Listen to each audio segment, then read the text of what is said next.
river of dirty money running through this place. Yeah, the problem with having all that money is sooner or later you're going to have to explain where it came from. Well, that's where I come in. The Shawshank Redemption has captivated viewers for many years, with devoted fans of the beloved movie likely enjoying multiple viewings. Making a few friends, huh, Randy?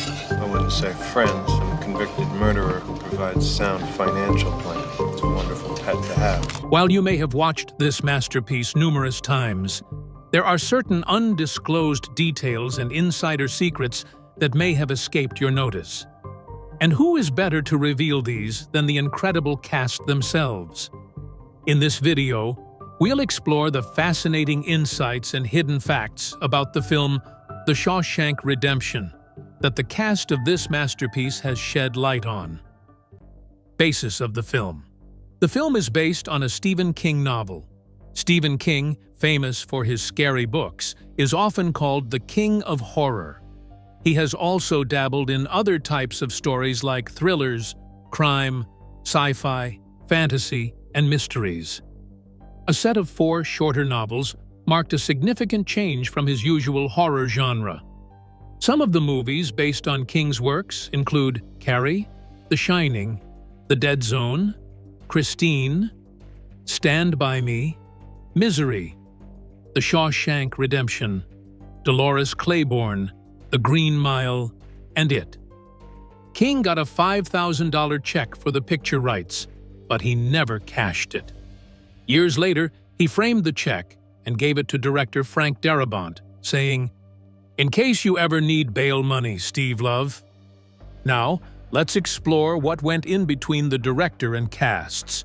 Director and cast. Almost a different director was in the picture. After holding on to the filmmaking rights, filmmaker Darabont was tempted with a $12 million offer from Rob Reiner to give up control of the project. Despite the tempting offer, Darabont declined, believing it was his opportunity to create something truly exceptional. Reiner became Darabont's mentor on the project. From Darabont came the now iconic casting choices that would define the project, and piece by piece, the movie took shape. But the serendipity associated with Shawshank makes it ripe for playing the what-if game, but in the end, he was proven right. If Reiner had cast Harrison Ford and Tom Cruise as Red and Andy, the movie would have had a very different outcome. Nobody is disappointed about Darabont's choice to maintain control of the film. Morgan Freeman wasn't the only choice for Red. According to King's novella, the character Red was originally described as a middle-aged Irish man with gray and red hair. Initially, Harrison Ford, Paul Newman, and Clint Eastwood were considered for the role. Ford was Reiner's first choice to play opposite Cruise's Andy Dufresne to match the character description. Robbins was excited to work with Freeman after having grown up watching him on The Electric Company. Freeman himself has cited the script as being among the best he'd ever read, and was delighted at the chance to be in the film in any role. When he found out Castle Rock was eyeing him for Red, he recalled in the Vanity Fair piece, "And I thought, wow, I control the movie. I was flabbergasted by that." Bob Gunton was approached for the role of Warden Norton, the Nixon-esque head of Shawshank Prison, who serves as the film's ultimate antagonist, and Darabont and producer Nicky Marvin backed him as their horse, while James Gandolfini passed on the role of Boggs, the violent prison gang leader, and Andy's repeat assaulter.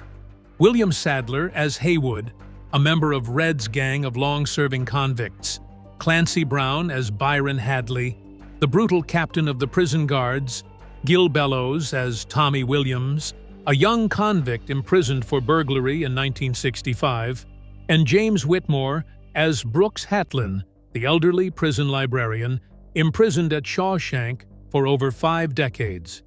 However, Darabont made the ultimate decision to cast Freeman due to his temperament and voice. Darabont added the line, "Because I am Irish," to honor King's original character when Andy needed Red's help. Now, what is the movie about? About the film. The Shawshank Redemption is a 1994 American prison drama film, crafted by Frank Darabont as both the writer and director.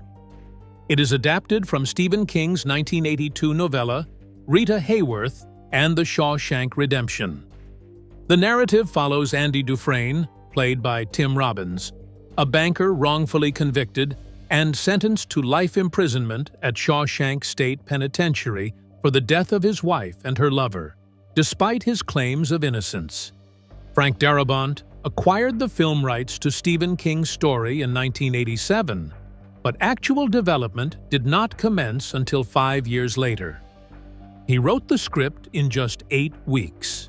After submitting the script to Castle Rock Entertainment, Darabont successfully secured a $25 million budget for The Shawshank Redemption, with pre-production officially starting in January 1993. Although The Shawshank Redemption was met with critical acclaim upon its release, especially for its storyline, the performances of Tim Robbins and Morgan Freeman, Thomas Newman's score, Frank Darabont's direction and screenplay, and Roger Deakins' cinematography, the film struggled at the box office, grossing only $16 million during its initial theatrical run. The film only gained popularity when more than 320,000 VHS rental copies were distributed across the United States, and due to its award nominations and positive word of mouth, it became the top video rental of 1995. After Castle Rock Entertainment was purchased by Turner Broadcasting System, the broadcast rights were acquired, leading to regular screenings on the TNT network starting in 1997, which significantly boosted its popularity. Even decades after its release, The Shawshank Redemption continues to be regularly broadcast and remains popular in many countries. Audience members and celebrities often cite the film as a source of inspiration. It is frequently named a favorite in various surveys, contributing to its recognition as one of the most beloved films ever made. In 2015, the United States Library of Congress selected the film for preservation in the National Film Registry, acknowledging its culturally, historically, or aesthetically significant qualities. It went on to receive multiple award nominations, including 7 Academy Award nominations and a theatrical re-release. The film tells the story of the innocent man Andy Dufresne, who is wrongly sentenced to back-to-back life terms in Shawshank Prison. Throughout its 142-minute runtime, it explores Andy's journey via his fellow inmates, the concept of imprisonment, mental as well as physical, the nuances of the prison, the industrial complex, and justice. It opened to modest box office numbers and was boxed out of winning any of its 7 Oscar nominations in a crowded 1994 class. Nevertheless, it became a cultural mainstay, ascending to the top of the IMDb Top 250 list and placing on countless critics' lists of essential movies. Although the project was by no means a guaranteed success, even from the start, decisions were made that could have seismically altered the final product. Frank Darabont, then a screenwriter who had a pre-existing relationship with King, having adapted several of his works since the 80s, made his directorial debut. Despite the eventual success of The Shawshank Redemption, there was considerable speculation regarding its initial underperformance. Some suggested that the film faced strong competition from other films like Pulp Fiction and Forrest Gump. Others speculated that the failure was due to the general unpopularity of prison films, the lack of female characters, and the title was considered confusing for many audiences. These were suggested to have contributed to its struggles. When the film gained success, it helped the local community. How the film helped. The film, The Shawshank Redemption, significantly boosted the local economy, even though it is set in Maine and filmed in Mansfield, Ashland, and Upper Sandusky, Ohio. The 3 towns shared 13 shooting locations, and these locations have become famous tourist attractions since the film's release. Tourism has increased every year since 1994. According to the Mansfield and Richland County Convention and Visitors Bureau, over 18,000 tours were brought to the region. The film generated an estimated $3 million for the local economy in 2013. With the help the film offered, there are things most fans did not know. What most fans never figured out, as revealed by the cast. The maggot situation. Brooks, the elderly character who works in the prison library, has a crow that he interacts with in the film. The American Humane Society, AHA, closely monitored the filming of this scene due to the use of a live animal. During filming, Brooks feeds the crow with maggots. The AHA intervened, arguing that using live maggots was too harsh and required the crew to use only maggots that had died naturally. The production crew ultimately found a deceased maggot that met the AHA's specifications, allowing them to proceed with shooting the sequence. The number 237. The number 237 is a recurring element in Stephen King's works, often linked to his storytelling style and themes. It is famously associated with King's novel The Shining, where it represents a haunted room in the Overlook Hotel. King enjoys weaving connections between his stories, and the use of the number 237 adds to the depth of his narrative universe. When the garage guy opened 237 before asking Red, "Where went Andy?"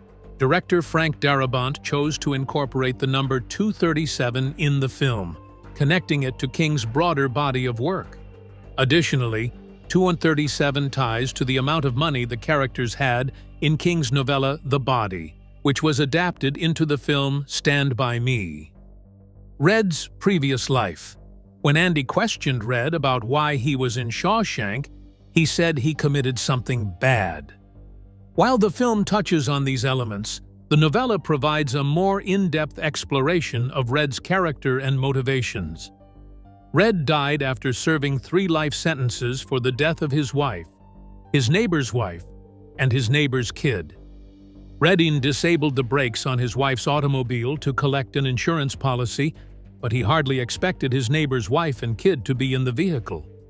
Different from Andy's hand, the character of Andy Dufresne, played by Tim Robbins, was depicted differently than originally intended by the film's creative team. The close-up shots of his hand belong to filmmaker Frank Darabont. Darabont completed the scene where he loads the gun in the opening and then carved his name under the cell wall in post-production. Darabont felt it was essential to execute these moments to align with his vision for the final project, ensuring that it resonated with the audience. Multiple Freemans. Most people don't know that the mugshot of the young guy with the pro tag isn't Morgan Freeman or anyone else famous. It's a photo of Morgan's son, Alfonso Freeman. Alfonso even had a cameo in the movie, shouting, fresh fish, today catch us fresh, we are bringing them in." This was not his only appearance in his father's films. A year later, he appeared in the movie Seven as a fingerprint technician, the part where they worked with a bird. When Andy arrives at the library to take on his new role as Brooks's assistant, the crow, Jake, is present, and initially squeaks. He held the time in his hands as he said, "Hey, Jake, where is Brooke?" And the bird didn't squeak as he was speaking. Tim Robbins, who played Andy, grew familiar with Jake's habits over time, and he learned to pick up on the bird's squeaking mannerisms, ensuring that it did not interrupt the flow of the scene. Director Frank Darabont praised him for his ability to work with the bird. If you watch closely, you can see Robbins observing Jake and timing his dialogue delivery to coincide with the crow's squeaks. The scene lasted for 9 hours during filming. Red is seen tossing a baseball back and forth with Haywood at the moment when Andy and Red speak. Although the symbol says it was everything from Zebulon film, which symbolizes friendship, hope, and a sense of normalcy amidst the harsh realities of prison life, and represents the small moments of joy, that the inmates cling to while serving their sentences. During this moment, Andy is engaged in a significant conversation, emphasizing the contrast between the serious themes of freedom and hope and the everyday interactions of the inmates. The shop Dylan was shot over 9 hours with Freeman continuously tossing the baseball without protest and maintaining the action of tossing the baseball every time the camera was rolling. Due to injuries to his shoulder, Freeman arrived on set the following day wearing an arm sling. The cut parts from the movie. Although the film appears complete, several moments that added depth to the storyline were cut. One such moment involved the convicts finding Brooks's crow dead in a field and giving it a proper burial after Brooks was released. Another deleted scene features Tommy's wife visiting him, urging him to change his ways and focus on earning his GED. In a separate deleted scene, Red experiences a panic attack in a grocery store and rushes to the restroom, as the environment reminds him of his past. This makes his visit to the tree and rocks more significant since he sees himself performing the opposite of what Brooks had to be him.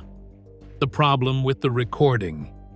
There was a recording issue when the voiceover by Morgan Freeman was actually recorded before filming and played aloud by the production team to establish the pace for the scene. In Ailey, Freeman recorded the full narration for 40 minutes. However, something went awry, and the music wasn't synced properly. This led to sound professionals in Los Angeles working on a solution. As a result, they recorded the entire narration in a real studio, which took 3 weeks to accomplish. The switch in the title. Stephen King's original novella was titled Rita Hayworth and Shawshank Redemption, but it was shortened to The Shawshank Redemption. This change was made because some in Hollywood were starting to believe that the film was a biography of actress Rita Hayworth. Director Frank Darabont initially requested auditions for young actresses and supermodels to portray Rita Hayworth before the title was reduced. The secret is that Rita Hayworth only appears when her character is relevant to the story. Even before these shocking revelations were made, the film has been analyzed.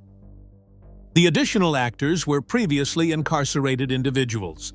Filmmaking often comes with its own set of challenges, and in the case of The Shawshank Redemption, the production faced unique hurdles in casting extras to create an authentic prison environment. Locals were initially recruited to play convicts, but returned to their normal 9-to-5 jobs after just 1 day of filming, and this left the director needing a quick solution to fill the roles. The production crew turned to a halfway house to acquire the necessary extras, and many individuals cast in the film were actual former criminals. It is reasonable to conclude that the extras, particularly those from the halfway house and former criminals, were likely prepared for their roles in The Shawshank Redemption. Many of the extras had first-hand experience with the prison system, and their background may have provided them with insights into the dynamics and challenges of prison life. That's not a real prison. Yes, Shawshank Prison is indeed a fictional setting, but the film used the real-life Ohio State Reformatory in Mansfield, Ohio, for its exterior shots. The Ohio State Reformatory was the only authentic location used for the film. The interior of the reformatory was in disrepair, leading filmmakers to use a soundstage to capture interior scenes. And this decision was made because it was believed that constructing a duplicate set would be more cost-effective than restoring the damaged prison. The filmmakers did not cut corners in the design, ensuring that the set appeared convincingly like a real prison. As a result, audiences assumed that the film was set in a genuine prison, contributing to its immersive quality. A true depiction. Captain Hadley, portrayed by actor Clancy Brown, is indeed remembered as one of the most notorious characters in film history. Brown was approached by the filmmakers to ensure a realistic portrayal of Captain Hadley, but chose to turn them down to avoid misrepresenting actual jail personnel. He was concerned about the potential impact his portrayal could have on the reputation of real-life correctional officers, and he understood the importance of fully committing to the role, which allowed him to deliver a powerful performance that captured the character's brutality and complexity. As a result of Brown's outstanding performance, Captain Hadley remains notorious and is often cited as one of the most vile and memorable villains in cinematic history.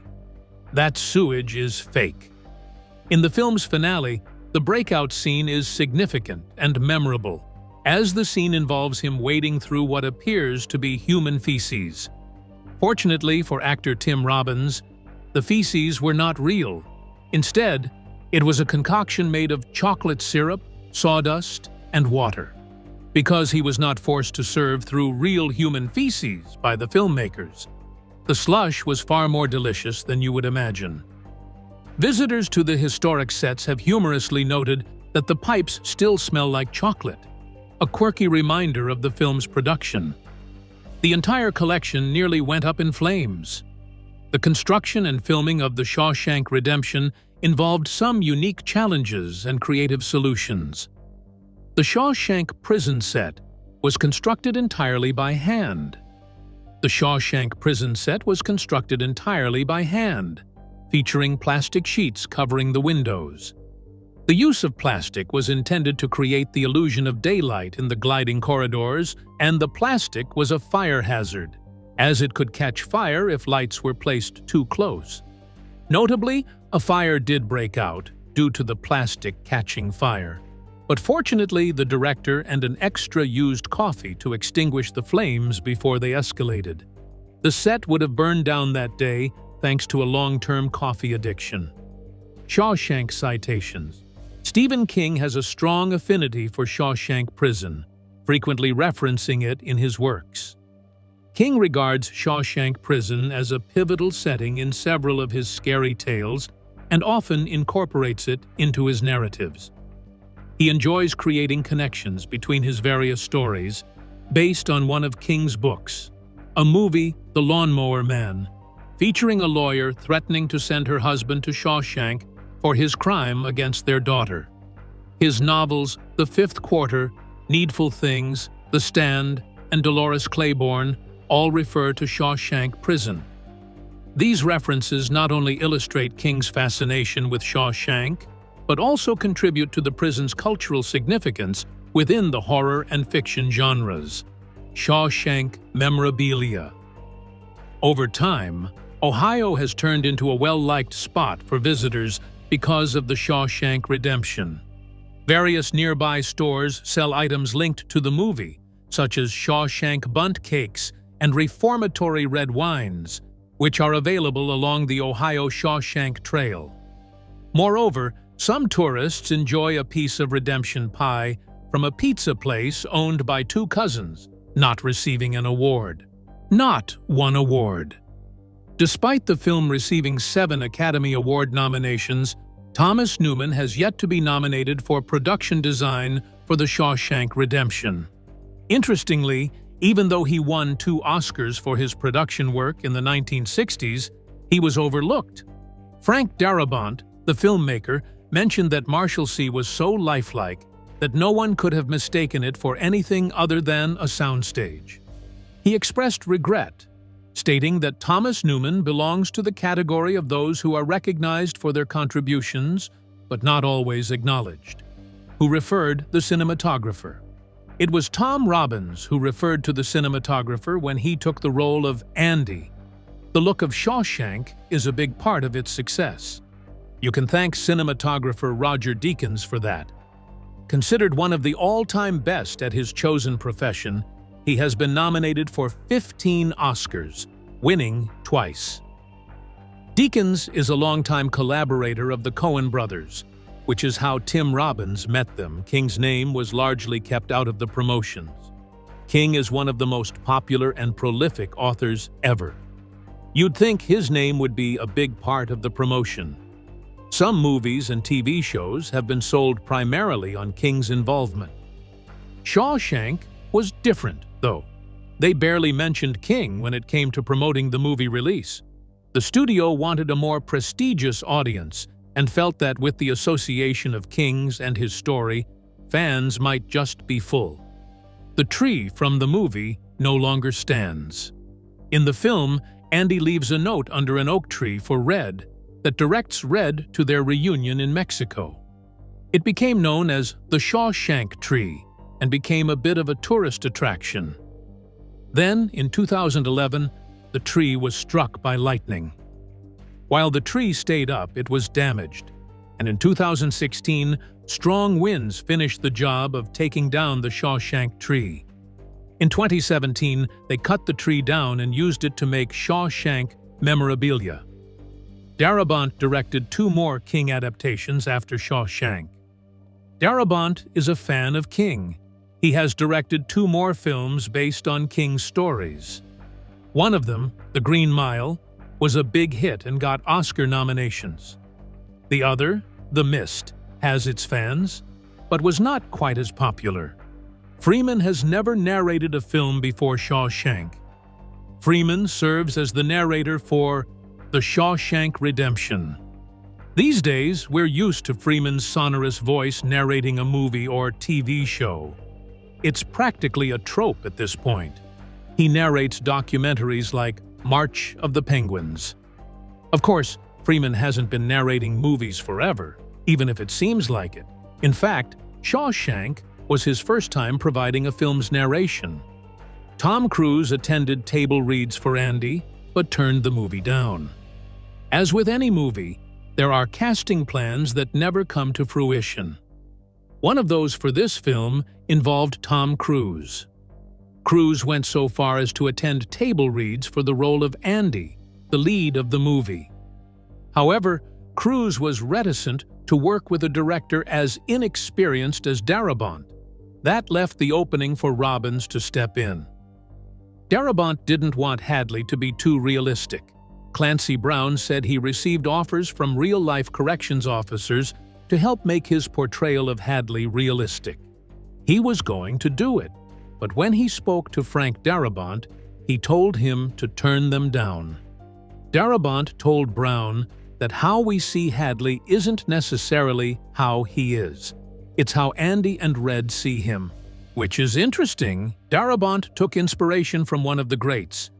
An unlikely source for The Shawshank Redemption maybe, but Darabont has said that he took inspiration from Goodfellas, 1990. Directed by Martin Scorsese, Goodfellas also features iconic narration, delivered by Ray Liotta. Darabont said he thought Scorsese handled that narration so well that during production, he watched Goodfellas every Sunday. The cast weren't all blown away with Darabont. Surprisingly, perhaps, when cast members were asked about working with Frank Darabont, there was a slightly mixed response. Tim Robbins was full of praise and said, "Frank made a beautiful, extraordinary film. It changed my career and my life." But Morgan Freeman tells a slightly different tale. He said, "It was a strange production. There were moments of extreme tension on the set, between the director and actors, between everybody. Just this personality stuff between different groups. It was very strange." A classical piece makes it into the film. One of the most famous scenes in the film is the Mozart scene. Andy locks himself in the warden's office and blares opera music over the speakers. The music is from The Marriage of Figaro by Wolfgang Amadeus Mozart. The piece is sung by 2 ladies who are composing a letter to the husband of one of them. One of their husbands has been cheating, and they're arranging a secret rendezvous to expose his infidelity. When Darabont was writing the script, he had writer's block and would listen to Mozart to help inspire him. So he decided to use the piece in the film. Also, the moment that Andy turns up the speakers that weren't in the script was Tim Robbins's idea. Tim Robbins did a lot of preparation for the film. Tim Robbins did quite a bit of prep for his role as Andy. Andy spends quite a bit of time in the hole, so Robbins did his research. He spent some time locked away in solitary confinement before production. He also had to interact with a bird, Jake, the pet of the librarian, Brooks, in some scenes. Robbins spent time with that bird so he could predict when it was going to squawk. This means he could fit his lines around it. There were some changes to the King novella. There's a major change to how the film ends compared to the book. The film famously ends on Zihuatanejo Beach, with Andy and Red reunited. King's book, however, was more ambiguous. The short story ends a few scenes earlier. Red is on the bus at the beginning of his adventure, and the book ends with his line, "I hope to see my friend again. I hope." In the book, Andy smuggled $500 into the prison up his bottom, and he uses this money to pay other inmates to beat up Boggs. Boggs is the leader of the Sisters, who assaults Andy repeatedly. In the film, it's Hadley who paralyzes Boggs. Tommy wasn't dead in the book. The warden just has him transferred to another prison. In the King book, there are 3 wardens. Darabont decided to combine them all into one Warden Norton, played by Bob Gunton. The director of photography doesn't like the film's most famous shot. The most iconic shot in the Shawshank Redemption is possibly from Andy's escape sequence. Having crawled through 500 yards of foul odor, he falls into the river. Standing with his arms raised in the rain, we get an overhead crane shot of Andy. A very famous shot, but DP Roger Deakins doesn't like it. He said, "That's one of those shots that I hate. I hate it because I overlit it." Effect of the internet. When the film was first released, not everyone had access to the internet, much less carried them in their pocket. Despite this, it continued to gain internet popularity. The world's most permanent movie and television database, IMDb, has officially surpassed 2 million for the film The Shawshank Redemption. While these were revealed by the cast, the film was also analyzed by film critics. Film analysis. Film critic Roger Ebert suggested that The Shawshank Redemption serves as an allegory for preserving one's self-worth in the face of hopeless circumstances. A central theme throughout the film is Andy's unwavering integrity, especially within the corrupt environment of Shawshank, where such virtue is rare. Some interpretations of the film root it in Christian mysticism. Andy is often viewed as a Christ-like figure. Red even describes him early on as having an almost supernatural aura that seems to shield him from the prison's harsh realities. One scene where Andy and several inmates tar the prison roof is seen as a symbolic recreation of the Last Supper. Andy secures beers, akin to wine, for 12 inmates, likened to disciples, while Red's narration describes them as the lords of all creation, echoing the words of Christ's blessing. Director Frank Darabont acknowledged that while these religious parallels weren't intentional, he welcomed the idea that viewers could draw their own meanings from the film. For instance, the discovery of the Marriage of Figaro record is described in the screenplay as a moment of divine revelation, likened to finding the Holy Grail, as its music brings the prison to a standstill and even causes the sick to rise from their beds. Zihuatanejo, the idyllic town in Mexico that becomes Andy's destination, has often been interpreted as a symbol of heaven or paradise. Andy describes it as a place with no memory, a form of absolution where past sins are forgotten, symbolically cleansed by the Pacific Ocean, whose very name means peaceful. Andy's dream of escape to Zihuatanejo only surfaces after he confesses his feelings of guilt over his wife's death. Similarly, Red only gains his freedom after he comes to terms with his past and accepts that he cannot undo his crimes. Morgan Freeman has described Red's journey as one of salvation, not through innocence like Andy, but through self-forgiveness. The friendship between Andy and Red has also been highlighted as a rare, deeply emotional, yet non-sexual bond between two men. Unlike many film portrayals that rely on action, romance, or crime-driven plots. Philosopher Alexander Hooke argued that their true liberation lies in their connection, a friendship defined by shared humor, trust, and genuine joy. If you enjoyed this video, like and subscribe, and also click the next video shown on your screen.